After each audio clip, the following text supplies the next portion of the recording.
Hello दोस्तों, good morning. तो कैसे हैं आप सब? आप सभी को मेरी तरफ से नमस्कार। तो क्लास स्टार्ट करते हैं हम लोग। तो आप लोग के बार बार कुछ सारे स्टूडेंट हैं जो कि हमारे रूबरू से बहुत दूर हैं, जो पढ़ना चाहते हैं, कहते हैं सर थोड़ा क्लास एक कंसेप्ट के लिए फैक्चुअल दौर हो जाए हम लोगों को, तो लुसेंट के बारे में सर कुछ पढ़ा दीजिए। उन लोग का अभी वनडे का एग्ज़ाम भी है, तो हम कह रहे हैं कि देखिए इसी से पढ़ लीजिए। तो क्या कह रहे हैं सर थोड़ा लंबी क्लास हो रही है, तो उससे कंप्लीट करने में बहुत तकलीफ़ हो रही है। तो हमने कहा चलिए क्या दिक्कत है, एक लुसेंट भी कुछ दिन क्लास चलेगी। कितना दिन? 10 से 15 दिन क्लास चलेगी, लुसेंट ख़त्म हो जाएगी। तो उन्होंने कहा, बहुत सारे आग्रह किए, तो हमने सोचा कि चलिए लुसेंट पर भी क्लास बनाई जाए। तो आज हम स्टार्ट करने वाले हैं लुसेंट के लिए, हम हिस्ट्री स्टार्ट करने वाले हैं, क्योंकि पॉलिटी तो चल ही रही है, इकोनॉमिक्स तो चल ही रही है। अभी जो चल रही है पॉलिटी और इकोनॉमिक्स दोनों क्या है, यही बेसिक लेवल पर चल रही है। कि जैसे कि पॉलिटी में हम लोग पढ़ चुके हैं, प्रस्तावना और अस्थाना पढ़ रहे हैं हम लोग, उस तरह से इकोनॉमिक्स क्या होता है, समष्टि अर्थशास्त्र क्या होता है, व्यष्टि अर्थशास्त्र क्या होता है, इन सभी चीज़ों को भी देख रहे हैं हम लोग। आज हम लोग जो लेकर आए हुए हैं वो इतिहास से जुड़े पक्ष लेकर आए हुए हैं, और इतिहास से जुड़े हम अधिक से अधिक गहराई में नहीं जाएंगे। ये ध्यान रखिएगा सर, बहुत आप मत सोचिएगा कि सर गहराई में नहीं लेकर जा रहे हैं। हम लोग गहराई में जाएंगे, लेकिन तब जब हम उसके लिए एक अलग क्लास लेकर आएंगे। उसके लिए हम लोग करेंगे उस समय जब हम एक सिविल सर्विस के उस पैटर्न के लिए क्या होता है, हर एग्ज़ाम का पैटर्न अलग अलग होता है। भले ही इन लोग कहते हैं कि अगर बड़ी जाल फेंका जाए तो छोटी मछलियाँ फंस जाती है, लेकिन छोटी मछली कहाँ फंसेगी, वो भी लंबी छलांग कभी कभी लगा देती है। तो उसी बात पर ध्यान देते हुए हम लोग क्या करेंगे कि हर एग्ज़ाम का पैटर्न अलग अलग है। क्या हम लोग को कोई भी एग्ज़ाम देने से पहले क्या करना चाहिए कि हम लोग को एग्ज़ाम को पढ़ लेना चाहिए कि एग्ज़ाम क्या मांग रहा है। अगर मान लीजिए कोई एग्ज़ाम पढ़ने से क्या होता है कि आप जितने समय उसमें क्या होता है, ठीक ज्ञान तो आता रहेगा, ऐसा बात नहीं है, ज्ञान कुछ भी पढ़ेगा तो ज्ञान तो आता ही रहेगा। लेकिन जब हम एग्ज़ाम की बात आती है, एग्ज़ाम क्या होता है कि अपना क्लियरिटी होना चाहिए कि जो चीज़ हम पढ़ रहे हैं कॉन्सेप्ट क्लियर होना चाहिए कि वो क्या हो, हमारे दिमाग में उपस्थित हो। वहाँ पर कोई डाइवर्जन नहीं। डाइवर्जन तब होगा जब हम लोग बहुत सारे अलग अलग जगहों से बहुत सारी चीज़ों से अलग अलग पढ़ लेंगे। क्या होता है कि उन लोगों में बहुत टकराव होने लगती है। लेकिन जब अगर हम लोग वनडे एग्जाम में जैसे एग्ज़ाम की मांगे है, जैसे डिमांड है, अब जैसे कि उसमें भी धीरे धीरे बदलाव हो रहे हैं, और बदलाव के अनुसार हमारे प्रश्न का जो ट्रेंड है और वो भी चेंज हो रहे हैं। तो उसके अनुसार भी हम लोग क्या करेंगे, हमारा ट्रेंड चेंज करेंगे। हमारे एग्ज़ाम की जो पढ़ाई की जा रही है, एग्ज़ाम की तैयारी कराई जा रही है, उस ट्रेंड में परिवर्तन करना पड़ेगा। अब जैसे कि अगर हम एग्जाम्पल के तौर पर कहें, आप लोगों को एक एग्जाम्पल के तौर पर कहा कि यूपीएससी पढ़ाई हो रही है, यूपीएससी का क्लास चल रही है, तो यूपीएससी से उसका ही पैटर्न है। और हम कहें कि एक वनडे एग्ज़ाम है, कोई अन्य एग्ज़ामों को ले लें, जैसे कि आप लोग SSCGT का, जो CHSL का, जो बहुत सारे एग्जामों हैं जो GS और GK पूछे जाते हैं। तो क्या पैटर्न दोनों का एक ही जैसा है, एक समान है? उन दोनों कुछ भिन्नताएँ और कुछ समानताएँ भी हैं। तो उस चीज़ों को समझना पड़ेगा हम लोगों को। तो उस चीज़ को समझकर आइए हम लोग देखते हैं कि कैसे। चलिए स्टार्ट करते हैं क्लास को। गौर से ध्यान से देखिएगा, और कम से कम एक बात ध्यान रखिए, हम लोग को एक ही बार में कम से कम दिमाग में क्लैरिटी हो जाना चाहिए और याद हो जाना चाहिए, कंसेप्ट एकदम क्लियर। अब ये नहीं कि हम लोग याद करेंगे, पहले पांडुलिपियाँ तैयार करें, क्योंकि लोगों को नोट्स बनाने, बच्चे सबको नोट्स बनाने में, आप लोगों को नोट्स बनाने में क्या आता है, बहुत मज़ा आता है। तो नोट्स बनाने पर ध्यान न दीजिए, नोट्स बनाने पर कम क्या कीजिए, पांडुलिपियाँ बनाने पर तैयार कम कीजिए, कम से कम दिमाग में क्लैरिटी हो जाए कि हम लोग को याद हो जाए। ठीक है, तो आज हम लोग लुसेंट को जितना जल्द सोचेंगे कि एग्जाम से पहले क्या किया जाए, ख़त्म किया जाए, जितने भी एग्जाम आने वाले हैं। अब देखिए, तो पहले हम पढ़ते हैं हिस्ट्री। ठीक है, हिस्ट्री हम ज़्यादा गहराई तक नहीं जाना चाहते कि इतिहास क्या होता है ना, इतिहास के जनक कौन है। जैसे आप लोग जानते ही होंगे कि इतिहास फादर ऑफ हिस्ट्री हेरोडोटस को कहते हैं। ये सब चीज़ें, इस सब प्रश्नों का कोई ट्रेंड नहीं रहा। ठीक है, इस सब चीज़ें बहुत सारे। तो अब सिर्फ एक पैटर्न के रूप में हम देखेंगे आगे, जैसे कि हम लोग अतीत के बारे में अध्ययन करते हैं तो इतिहास कहलाता है। इन सब चीज़ों के बारे में थोड़ा उतना जानने का प्रश्न नहीं करेंगे, थोड़ा देख लेते हैं हम लोग। तो ये इतिहास के जनक हेरोडोटस को कहते हैं। और साथ ही आप लोग बता दें, हिस्ट्री जो है, हिस्ट्री को 3 भागों में बांटा जाता है, 3 भागों में बांट कर देखा जाता है। एक को पहले क्या था, इतिहास को पहला 3 भागों में बांटने वाला व्यक्ति का नाम था क्रिस्टोफ सेलियरस, जो कि जर्मनी का था। क्रिस्टोफ सेलियरस, इसने क्या किया, इतिहास को 3 भागों में बांटा। तो हम लोग देखते हैं इतिहास के कौन कौन से भाग है, क्या क्या अध्ययन करना है, उन सब देखेंगे हम लोग। ठीक है, तो देखिए पहले कि इतिहास को हम लोग 3 भाग में बांटते हैं। कौन कौन से?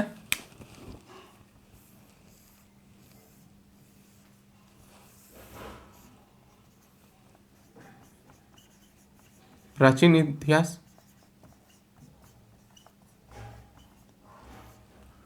मध्यकालीन इतिहास,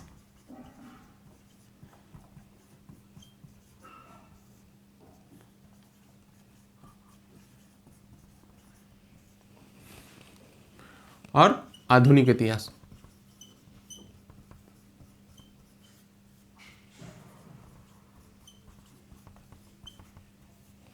ठीक है, हम इसे एंशिएंट हिस्ट्री,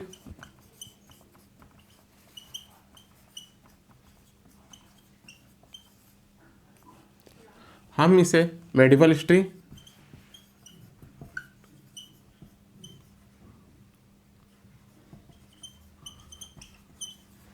और इसे हम लोग आधुनिक को मॉडर्न हिस्ट्री कहते हैं।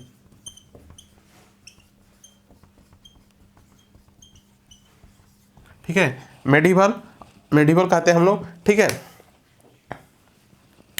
मेडिवल। ठीक है, तो क्या होता है कि हम लोग को इतिहास को 3 भाग में बांटते हैं। एक क्या होता है प्राचीन इतिहास, एक होता है मध्यकालीन इतिहास, एक होता है आधुनिक इतिहास। अब के भारत को, भारतीय इतिहास को लेकर देखें तो पोस्ट इंडिपेंडेंस इतिहास, मतलब कि आज़ादी के बाद का भारत, आज़ादी के बाद के इतिहास, तो उन सब चीज़ों के बारे में देखते हैं हम लोग। तो क्या होता है कि हम लोग इसके अंदर हम लोग इसके टाइमलाइन को देखें। प्राचीन इतिहास का जो टाइमलाइन है वो क्या है कि एडवेंट ह्यूमन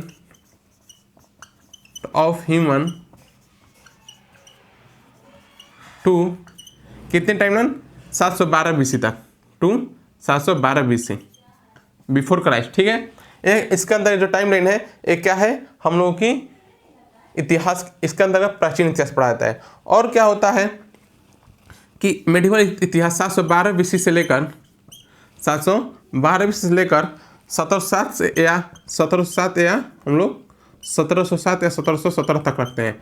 मतलब कि कोई कहता है ये 1707 तक, कोई कहता है 1717 तक।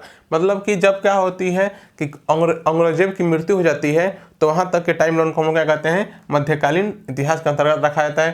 कहा जाता है, कोई कहता है कि औरंगजेब की मृत्यु नहीं, मतलब कि कोई रखता है कि जब हमारे शासनकाल में मध्यकालीन, आपको पता होगा कि जब मुगल साम्राज्य विघटित होता है तो औरंगजेब क्या होता है, सबसे अंतिम तो नहीं था, अंतिम शासक बहादुर शाह जफर द्वितीय थे। तो उनके औरंगजेब की मृत्यु के बाद क्या होता है कि सत्ता के लिए लड़ाई हो जाती है, पारिवारिक लड़ाई हो जाती है, जिससे कि अपने में ही क्या होता है, मुगल साम्राज्य विखंडित होने लगता है और अन्य क्षेत्रीय शक्तियाँ उभर कर सामने आती हैं। तो क्या होता है, ऐसी शक्तियाँ हैं जो कोई कहता है कि औरंगजेब की मृत्यु के बाद क्या होता है, मध्यकालीन इतिहास समाप्त हो जाती है। और वहाँ से क्या होता है कि आधुनिक काल की इतिहास शुरुआत होती है। तो कोई कहता है 1707 से लेकर 1947 तक क्या होता है, 1947 तक भारत की क्या है 1717 मतलब 1707 या 1700, चाहे कहीं 1717 नहीं, चाहे हम यहाँ 1757 लिखते हैं। ठीक है, सॉरी 1757 से लेकर, चाहे कहीं 1707 से लेकर या 1757 भी कह सकते हैं हम लोग, कोई एग्जाम्पल के तौर पर मिलता है कहीं 1757। कोई कहता है कि मतलब कि 1707 में कोई कहता है कि औरंगजेब की मृत्यु के बाद मुगल शक्तियाँ जब क्षीण हो गई तो मध्यकालीन इतिहास का समाप्त हो गया। लेकिन कई इतिहासकार द्वारा ये कहा गया कि नहीं, जब प्लासी की युद्ध होती है, आप लोगों को पता हो प्लासी का युद्ध, जो कि आप लोग पढ़ेंगे जब आगे चलकर, कि प्लासी का युद्ध क्या था, सिराजुद्दौला जो कि बंगाल का नवाब था और अंग्रेजों के बीच होती है। जब उसके बाद एक और युद्ध होता है बक्सर का युद्ध, और साथ ही उसके बाद बक्सर के युद्ध के बाद एक अथु होती है, संधि होती है, जिसे हम इलाहाबाद की संधि कहते हैं, जबकि बक्सर के 1764 ईस्वी में होता है और इलाहाबाद की संधि 1765 ईस्वी में होती है, जहाँ से देवता शासन की शुरुआत देखने को मिलती है। खैर उतना अंदर हम जाना नहीं चाहते, अभी बहुत लंबा टाइम में लगेगा अभी। तो वही चीज़ कहा जा रहा है कि मध्यकालीन इतिहास 1712 से 1707 या 1757 देखने को मिलता है, और आधुनिक इतिहास 1757 से लेकर 1947 तक। कहीं क्या होते हैं इतिहास, इस जो आधुनिक इतिहास है, कहीं अब क्या होता है 1947 के बाद क्या होता है कि आज़ादी मिल जाती है। आज़ादी के बाद हम लोग क्या कहते हैं, आज़ादी के बाद भारत, आज़ादी के बाद के भारत का इतिहास। अब हम चलते हैं कि प्राचीन भारत। आज हम लोग प्राचीन इतिहास की शुरुआत करने वाले हैं कि प्राचीन इतिहास में हम लोग क्या क्या पढ़ने हैं। तो देखते हैं, हम लोग आगे चलते हैं।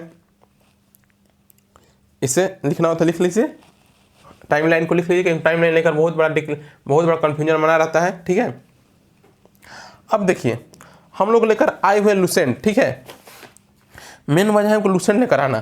तो लुसेंट लेकर आना तो हम पढ़ेंगे भारत का इतिहास। ठीक है, लुसेंट में हम क्या पढ़ेंगे? भारत का इतिहास। सिर्फ फैक्चुअल देखते जाएंगे, तुरंत फैक्चुअल देंगे, और उसके बाद कुछ ऐसे समय आएंगे जब हम लोग एक क्या होता है डिस्कशन के लेवल के, जैसे हम सिविल सर्विस के एग्जाम के लिए, अन्य पीसीएस एग्जाम के लिए, उस लेवल के लिए हम तैयारी करने का प्रयास करेंगे।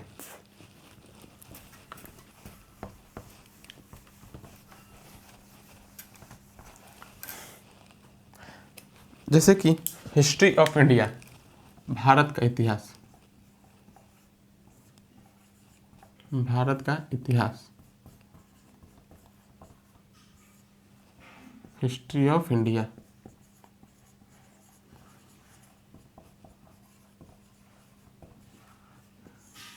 अगर आप लोगों को हम इसके अतीत में जाएं तो कही जाती है कि भारत क्या है? सबसे प्राचीन सभ्यता वाला देश है।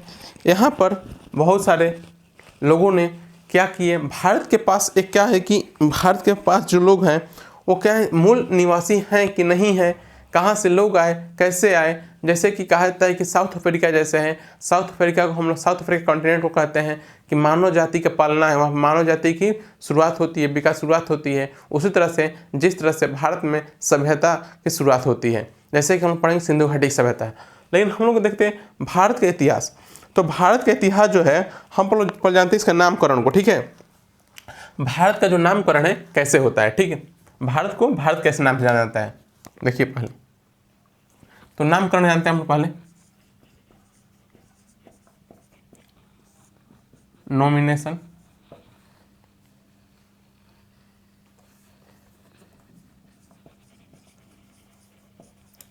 कल्चर। ठीक है, नामकरण।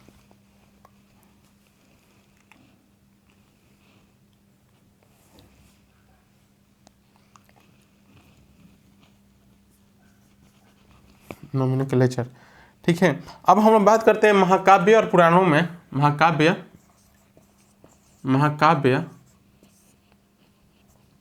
और पुराणों में भारत को हम लोग, महाकाव्य और पुराणों में भारत को भारतवर्ष के नाम से जाना जाता है, भारतवर्ष के नाम से जाना जाता है। ठीक है, क्या किया जाता है, भारत को भारत के पुराण जो कि महाकाव्य और पुराणों में भारत को भारतवर्ष के नाम से जाना जाता है। और साथ ही भारत का देश क्या है, ये क्या है, भारत का देश है। किसका है देश? ये भारत का देश है। हम इसकी कहानियों देखेंगे, कहानी अभी सिर्फ फैक्चुअल की बात कर रहे हैं। ठीक है, ये क्या है, एक भारत का देश है। और साथ ही यहाँ के निवासियों को भारतीय या भारत का पुत्र, यहाँ के निवासियों को भारतीय या भारत के पुत्र कहा गया, भारत का पुत्र कहा गया। ठीक है, अब बात किया जा रहा है कि जैसे कि हम जानते हैं कि जब भारत की इतिहास शुरुआत होती है तो क्या होता है कि उसके साथ ही हम लोगों की कि उस समय क्या हुआ था कि पुराणों और महाकाव्यों में भारतवर्ष लिखा गया था, लेकिन भारत का देश जिसे हम कहते हैं भारत का देश, और साथ ही यहाँ के निवासियों को भारतीय कहा गया और भारत का पुत्र कहा गया। और हम लोग जान सकते हैं कि क्या, अब पता है कि भारत में आए दिनों में बहुत सारे लोग आए, बहुत सारे बाहर से लोग, अरब आए ना, अरब आए, मंगोल आए, तो उन सब चीज़ों को हम लोग देखते हैं कि उन्होंने किस किस नामों से पुकारा। और ब्रिटिशर्स आए तो उन लोग देखते हैं हम लोग। ठीक है, यूनानी है, यूनानियों ने क्या किया, यूनानियों ने इसका नाम इंडिया दिया, यूनानियों ने इसका नाम इंडिया दिया। और उसी तरह से जैसे ही मुस्लिम इतिहासकारों द्वारा, जैसे कि अरब हम कह सकते अरब व्यापारियों, मतलब अरब व्यापारी, अरब के लोगों द्वारा, मुस्लिम इतिहासकारों द्वारा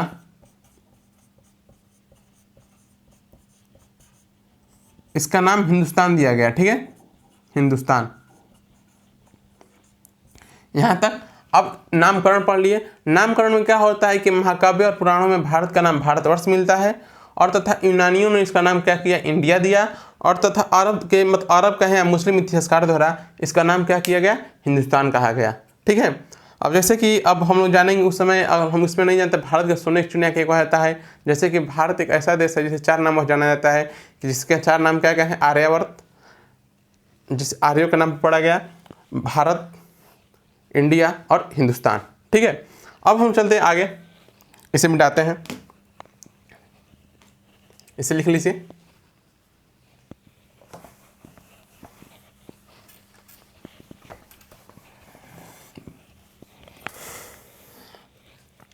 अब क्या होता है कि हम लोगों ने देखा कि इतिहास को 3 भाग में बांटते हैं, और साथ साथ अभी भारत के इतिहास देखना, विश्व के इतिहास के रूप में नहीं देख रहे हैं।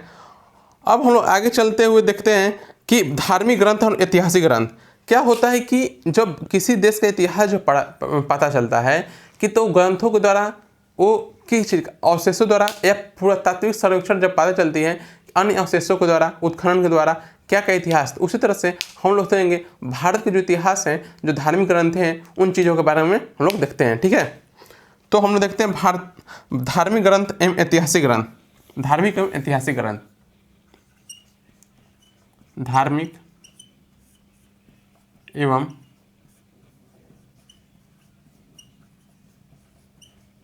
ऐतिहासिक ग्रंथ। तो क्या है कि अगर देखा जाए कि धार्मिक और ऐतिहासिक ग्रंथ को हम पहले करते हैं कि धर्म ग्रंथ, पहला धर्म ग्रंथ,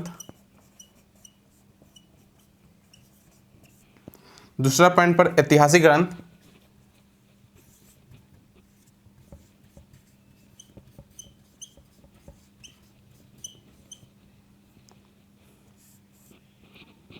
ऐतिहासिक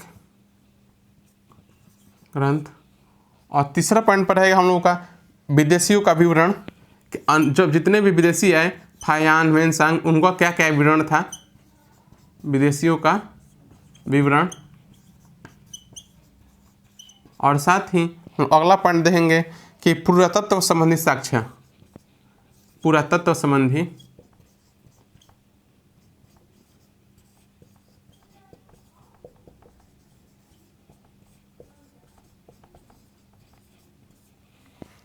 पुरातत्व संबंधी साक्ष्य। क्या होता है कि किसी देश के इतिहास जानने में, धार्मिक इतिहास जानने में क्या होता है कि धार्मिक इतिहास का उसके देश के इतिहास जानने में, तो हमारे देश के इतिहास जानने में धर्म ग्रंथ का योगदान होता है, ऐतिहासिक ग्रंथ का योगदान होता है। अब विदेशियों को द्वारा, विदेशी जितने भी है, विदेशियों द्वारा जितने विवरण दिए गए उसका योगदान लिया जाता है, तथा जो मिले हुए साक्ष्य हैं, पुरातात्विक संबंधित साक्ष्य हैं, उनसे प्राप्त किया जाता है, ठीक है। अब हम लोग देखते हैं कि धार्मिक ऐतिहासिक ग्रंथ, ठीक है। धार्मिक ऐतिहासिक ग्रंथ कौन कौन से हैं? धार्मिक ग्रंथ के अंतर्गत आते हैं वेद,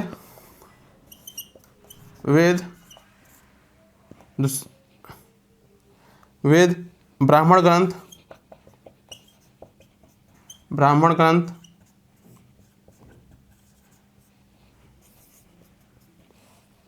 पुराण,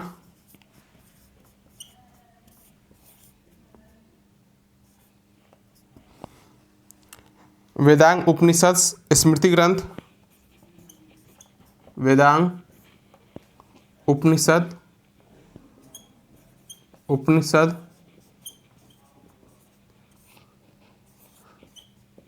स्मृति ग्रंथ, और साथ ही धर्मसूत्र, आरण्यक,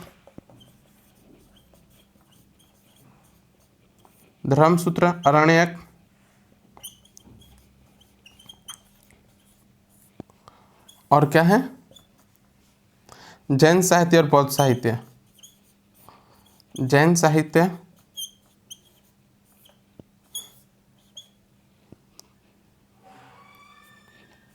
और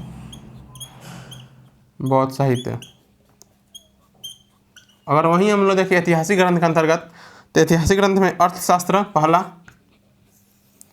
कौटिल्य का अर्थशास्त्र,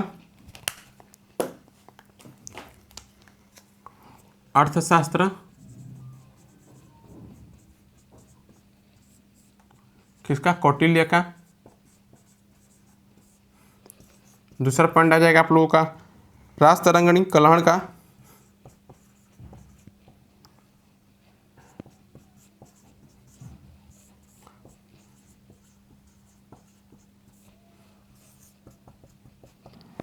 चचनामा अली अहमद,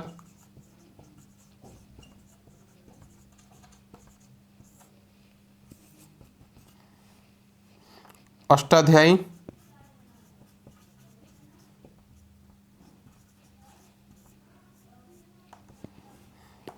पाणिनि, जो कि हम लोग संस्कृत के जनक कहते हैं, संस्कृत व्याकरण के जनक कहा जाता है, गार्गी संहिता,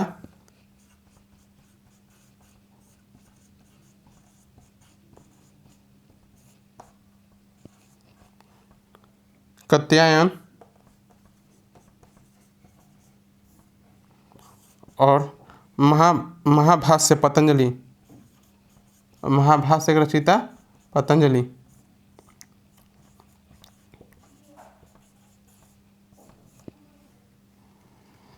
अब देखिए हम लोग बात कर रहे हैं किसकी, कि क्या है कि हमने इतिहास के रूप में क्या देखा, भारत के इतिहास के रूप में धार्मिक एवं ऐतिहासिक ग्रंथों को देखा। और धार्मिक और ऐतिहासिक ग्रंथों को देखते समय हमने ये भी चीज़ देखा कि हम लोग भारत के इतिहास को जानने के लिए हम लोग अलग अलग आधार को, चाहे अन्य किसी भी देश के इतिहास जानने के लिए हम लोग अलग अलग आधारों को ले सकते हैं। ठीक है, उस आधारों में क्या है, उस आधार में एक चीज़ शामिल किए गए हैं कि धार्मिक ग्रंथ हैं। थोड़ा 2 मिनट रुकिएगा थोड़ा।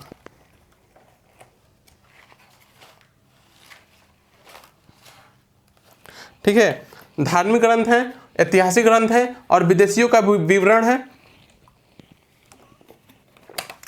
और क्या है, पुरातत्व संबंधित साक्ष्य हैं। तो हमने देखा कि क्या होते हैं कि धर्म ग्रंथ के अंतर्गत वेद आते हैं, ब्राह्मण ग्रंथ आते हैं, पुराण आते हैं, वेदांग आते हैं, उपनिषद आते हैं, स्मृति ग्रंथ आते हैं, धर्म सूत्र आते हैं और अरण्यक आते हैं। यह है यहाँ पर, ठीक है, अरण्यक आते हैं और जैन साहित्य और बौद्ध साहित्य। तो हम लोग जानेंगे, एक देखा जाए कि हम लोग फिर इस पर देखते हैं, थोड़ा रुकिए बताते हैं कुछ बाहरी स्रोत।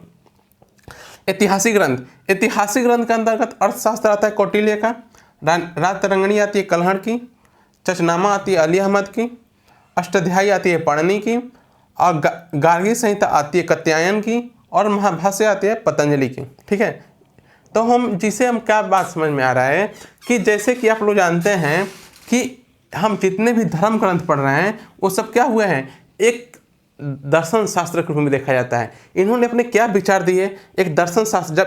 जब हम लोग क्लास करेंगे तो क्लास में क्या होगा कि एक अलग से दर्शन क्लास करेंगे। जब हम फिलोसफी क्लास करेंगे तो उसमें चाहे कोई भी अन्य चीज़ों को किसी विचारों को जानने का प्रयास करें, तो दर्शन में इन्हीं भारतीय दर्शन की शुरुआत यहीं से होती है।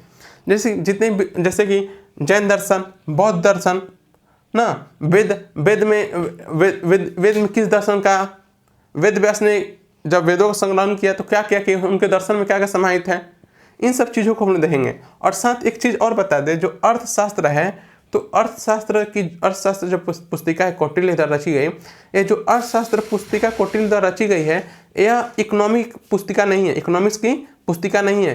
ये पुस्तिका है अर्थशास्त्र, एक राजा को कैसा होना चाहिए, एक राज्य को शासन राजा द्वारा कैसे चलाना चाहिए, एक शासन का कैसा होना चाहिए, एक राज्य को कैसा होना चाहिए, उन सब चीज़ों के बारे में बताई गई है। ठीक है, तो अभी हम बताया जा रहा है कि हम लोग क्या कर सकते हैं कि इन सब चीज़ों के बारे में तो हम लोग देख सकते हैं कि वही बात कहना चाहते हैं हम, अर्थशास्त्र जो कौटिल्य की है वो इकोनॉमिक्स की पुस्तक नहीं है। इस गलतफहमी कहीं मत रहिएगा कि जो अर्थशास्त्र पुस्तक है कौटिल्य की वो क्या है, वो इकोनॉमिक्स पुस्तक, वो इकोनॉमिक्स पुस्तक नहीं है। इस बात को ध्यान रख लीजिएगा। और पता है अष्टाध्यायी पाणिनि, जो कि हम लोग संस्कृत व्याकरण के जनक के रूप में जाने जाते हैं। ठीक है, अब हम लोग जाते हैं, अब आगे चलते हैं हम लोग, जैसे कि भारत के 9 दर्शन आप लोग जानते हैं, भारतीय दर्शन को 9 दर्शन में बांटा गया है। तो उसी तरह से इसी से सब संबंधित है, 9 दर्शन इस संबंधित है। जैसे एक अलग सा चरवाक आ जाएंगे, तो उसी तरह से कुछ ऐसे दर्शन हैं। तो हम लोग अभी उस दर्शन के रूप में नहीं जानना चाहते, हम लोग इसी के रूप में अध्ययन करना चाहते हैं। आप लोग पहले ही बता चुके हैं, हम लोग क्या पढ़ना है, लुसेंट पढ़ने आए हैं। ठीक है, सिर्फ एकदम फैक्चुअल चीज़ों को देखेंगे। आगे फिर चलते हैं हम लोग। अब हम लोग जानते हैं कि वेदों के बारे में अध्ययन करेंगे। वेद कितने हैं? वेद 4 हैं, ऋग्वेद, यजुर्वेद, सामवेद और अथर्ववेद। तो देखते हैं कि सभी वेदों में क्या क्या संलग्नता है। ठीक है, इसे लिखना है, लिख लीजिए और मिटाते हैं तुरंत।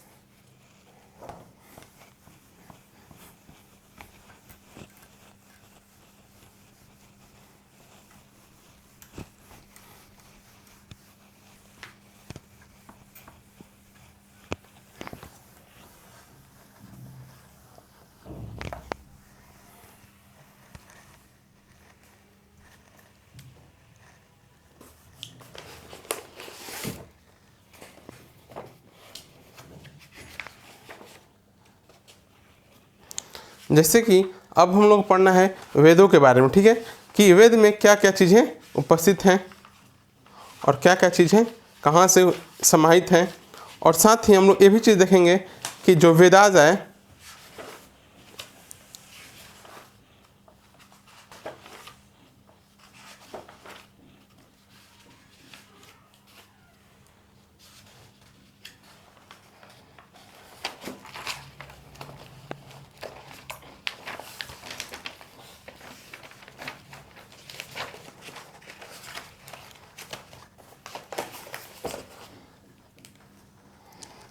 अब हम पढ़ते हैं वैदिक काल। ठीक है, वेद। ठीक है, अब होता है कि वेद कितने प्रकार के होते हैं। ठीक है, तो वेद हमने क्या कहा कि 4 प्रकार देखे गए हैं, ऋग्वेद, यजुर्वेद, सामवेद और अथर्ववेद।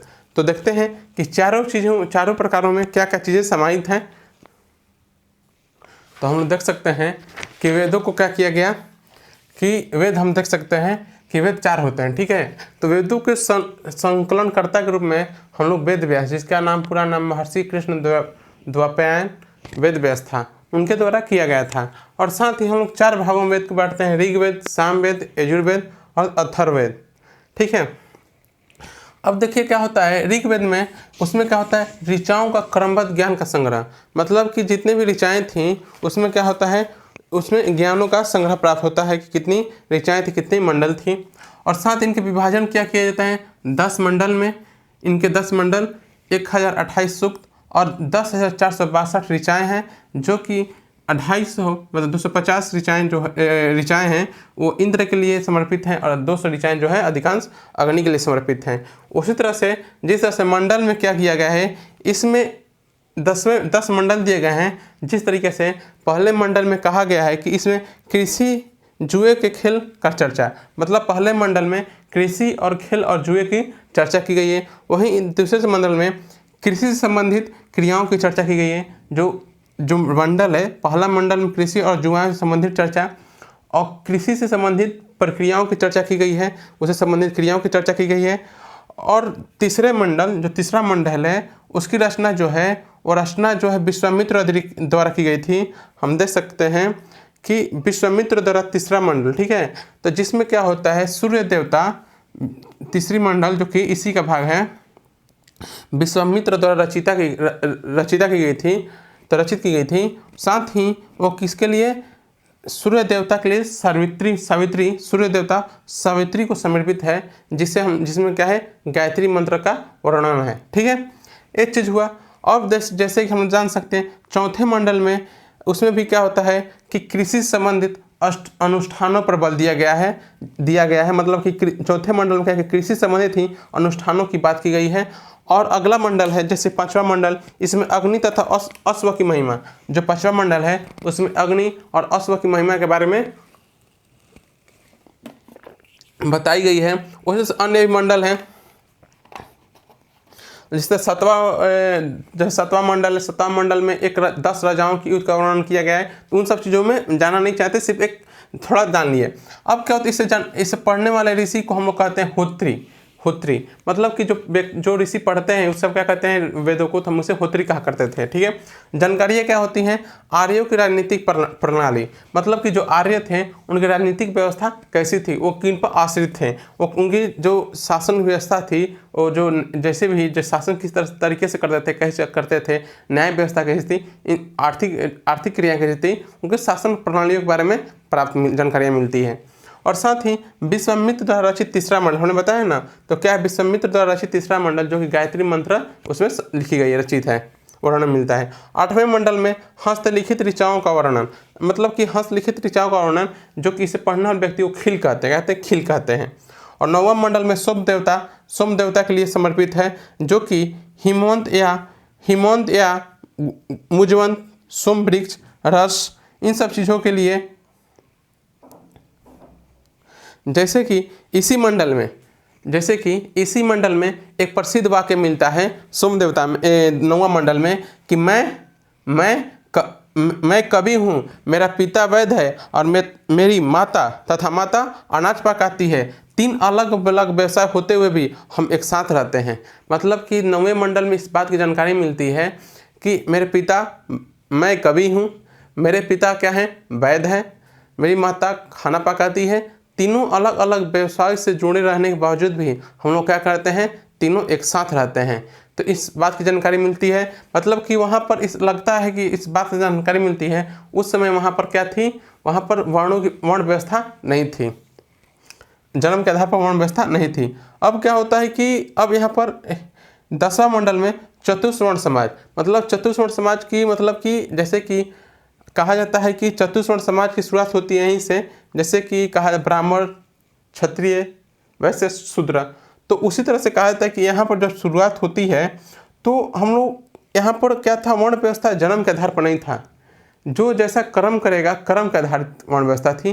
क्योंकि क्या कह रहा है 9वें मंडल में, खुद उसमें लिखा गया है कि मैं कवि हूँ, मेरे पिता वैद्य हैं तथा मेरी माँ अनाज पकाती है। लेकिन तीनों अलग अलग व्यवसाय से रहते हुए भी हम लोग तीनों एक साथ रहते हैं। अब अगली वेद आती है सामवेद। तो गाए जा सकने वाले ऋचाएँ, इसमें जो ऋचाएँ गाई जा सकती हैं, जो जिसे गाया जाता है, उसमें क्या कहता है कि उसमें जो कि सामवेद में उपस्थित हैं, तथा हम सामवेद को भारतीय संगीत के जनक के रूप में जानते हैं, अर्थात इसके पाठकर्ता को उद्रात्री कहा जाता है, उद्रात्री। ठीक है।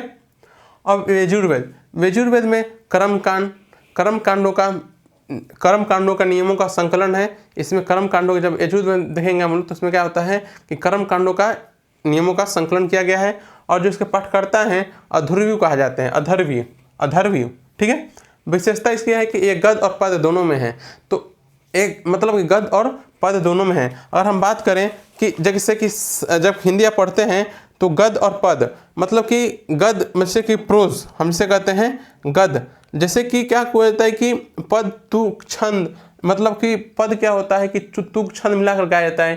कि जैसे कि एक कहावत है, एक गाना भी है, जब तक रहेगा समोसे में आलू तब तक तुम्हें रहेगी सालू। तो क्या हुआ, एक तुक हुआ, तुक से तुक मिलाकर क्या कहते हैं लोग, शायर बोल देते हैं। ऐसे उसे शायरे बोल देते हैं कि हम हैं हम तेरे नहीं हैं, इसी तरह से कुछ तुक मिलाकर लोग बोलते हैं, उसे हम क्या कहते हैं, पद कहते हैं। वहीं गद्य क्या होता है, एक सिस्टमेटिक तरीके से लिखा जाता है, तो उसे हम गद्य कहते हैं। तो गद्य और पद दोनों में रचयिता मिलती है। वहीं अथर्ववेद के रचयिता अथर्व ऋषि हैं, जिनकी इसमें जानकारियाँ मिलती है रोग निवारण की, विवाह की, जादू टोना की, अंधविश्वास की, तथा सभा और समितियों की।